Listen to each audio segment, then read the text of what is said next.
ABC Listen. Podcasts, radio, news, music and more.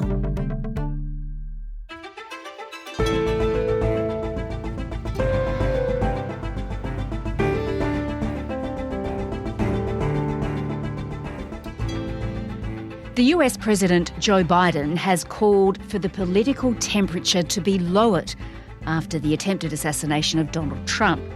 But what comes next in a deeply polarised America? And does the weekend attack secure Mr. Trump the presidency? Today we discuss the fallout with a former press secretary for Ronald Reagan, president who also survived an assassination attempt. I'm Sam Hawley on Gadigal land in Sydney. This is ABC News Daily.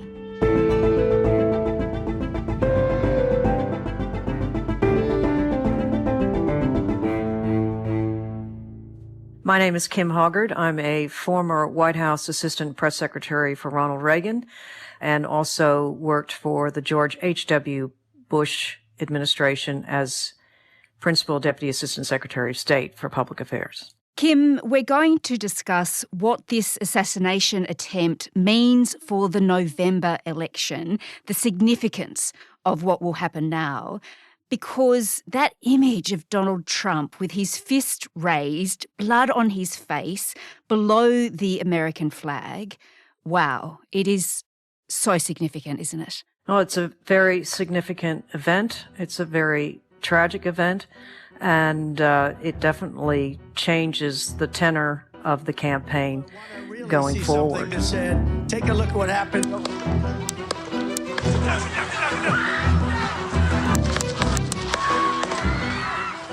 For Trump, yes, he's very cognizant of his image in the public. He's a master at it. So I'm sure that photo, that particular photo you described, will go down in history, and this will be the photo that we always see of Trump. And I think he'll be very pleased with that. And it really underscores an image, a strongman image that he prefers. And it really speaks to his resilience and his, as you described, the bloody defiance in the face of a deadly threat. So he can really take this forward to his advantage, depending on how he uses it. And Donald Trump, he made that image happen, didn't he? He insisted that it happen. Well, he did. He told the Secret Service to wait. Let me get my shoes. Hold on, your head is bloody.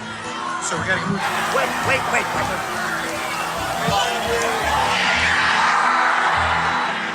And he raised his fist and shouted, "Fight, fight, fight."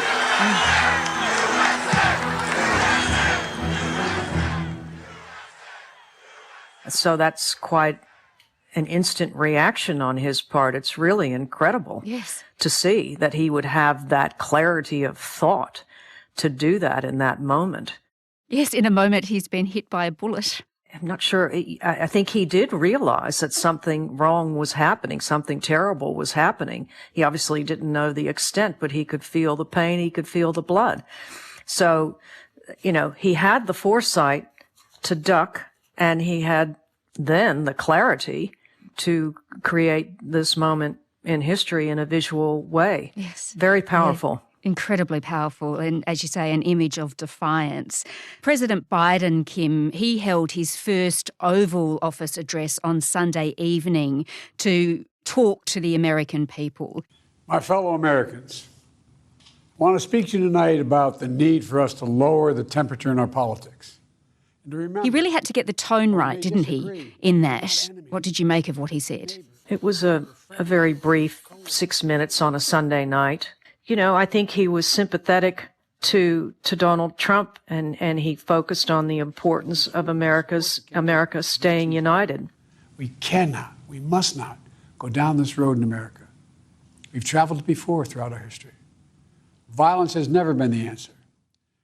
The stakes for America are very, very high in this moment. And I think for his own candidacy, he needs to be out there even more. Because it comes after some very challenging weeks for Joe Biden, of course. And now there is a new attack line, isn't there, from some Republicans that the Democrats and, in fact, Joe Biden himself are, in a sense, responsible for this assassination attempt? You know, we're living in this age of disinformation. And of course, we've had violent political rhetoric coming from both sides, but mainly most of the rhetoric has been coming from right-wing elements in the Republican Party. The congressional representative Mike Collins from Georgia, who called out Biden for having an unfortunate use of language about a bullseye on Trump now, meaning going after his policies, but using the word bullseye was unfortunate, and called for Biden to be incited with charges for inciting an assassination. Former President Trump, after his defiant fist and fight comments, did issue a statement later.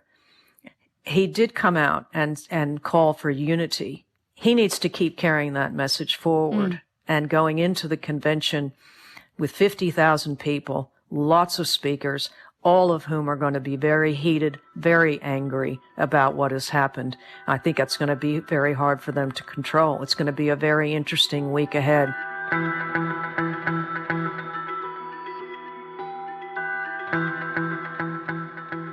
And Donald Trump, we will be hearing from him this week, of course, at that convention you mentioned, the Republican National Convention, where he'll be officially confirmed as the Republican nominee. How important, Kim, will his first words be? Extremely important, because this is, his base of supporters listen to everything he says, and they will now be far more emboldened after this action. I'm sure he'll be making a very powerful speech. But we do know Donald Trump. I don't think he's a man who changes his spots. I don't know how humbled he'll be by this incident. When Ronald Reagan was shot, he said later, because he was 1 inch close to death, where the bullet was so close to his heart, just like former President Trump has escaped very narrowly death from this shooter. But Ronald Reagan said that he had felt that God had given him purpose, and that purpose was to try to end the Cold War, resolve issues with the Soviets, and reduce nuclear weapons.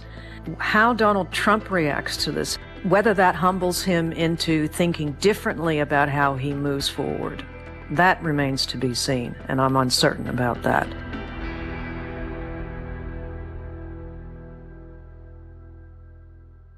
All right, well, Kim, let's consider then whether this assassination attempt could result in more voters swinging behind Donald Trump.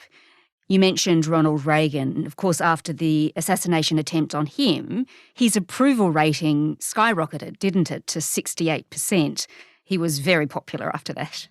Yes, he was. Immediately after the shooting, and he was taken to hospital.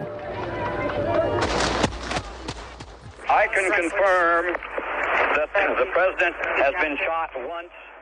He himself handled the situation with his normal, jovial, humorous manner to calm everyone down.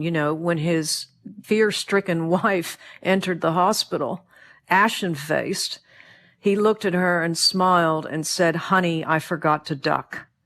And when his surgeon came to examine him, he just looked at him and said, "Oh, I hope you're a Republican." Yes. And the doctor responded, "Today, Mr. President, we're all Republicans." Tip O'Neill, who was the Democrat House Speaker, came to the hospital and visited him. And as an Irish Catholic, and Reagan was Irish, he prayed over him, kissed him on the head, and held his hand. That was the environment at that time, where they could have sharp political disagreements during the day. But at night, Tip O'Neill and Ronald Reagan often would have dinner or share a drink and an Irish joke. So that just doesn't exist in America anymore, and it hasn't existed for quite a few decades.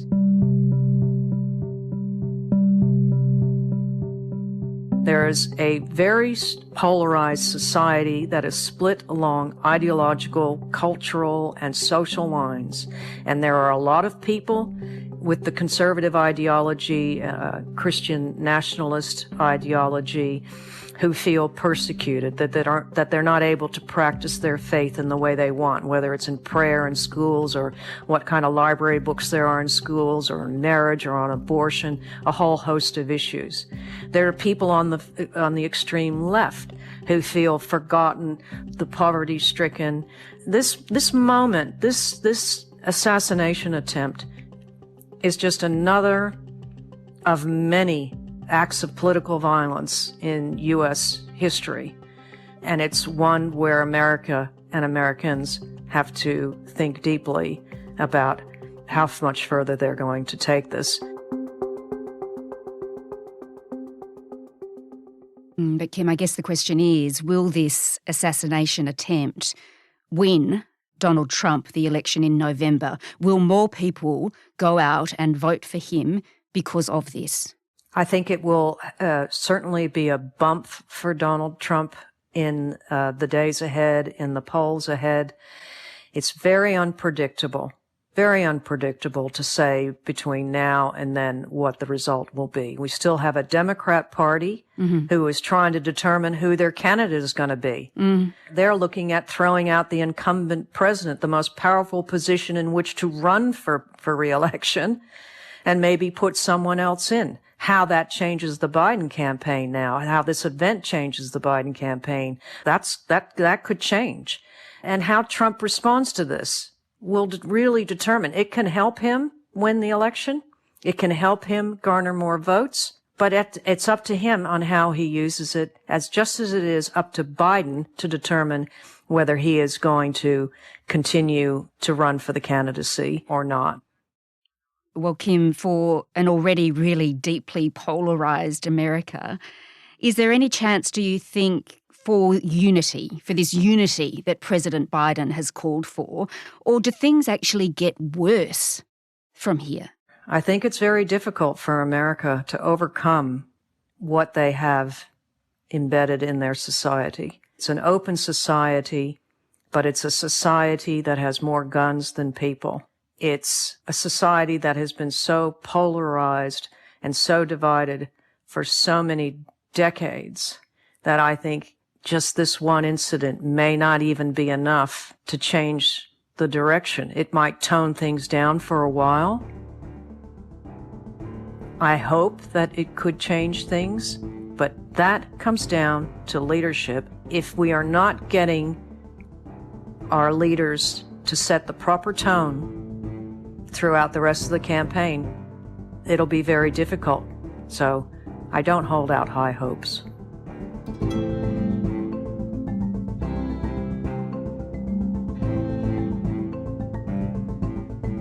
Kim Hoggard is a former White House Assistant Press Secretary for Ronald Reagan. She also worked for the George H.W. Bush administration. This episode was produced by Oscar Coleman. Audio production by Sam Dunn. Our supervising producer is David Cody. I'm Sam Hawley. ABC News Daily will be back again tomorrow. Thanks for listening.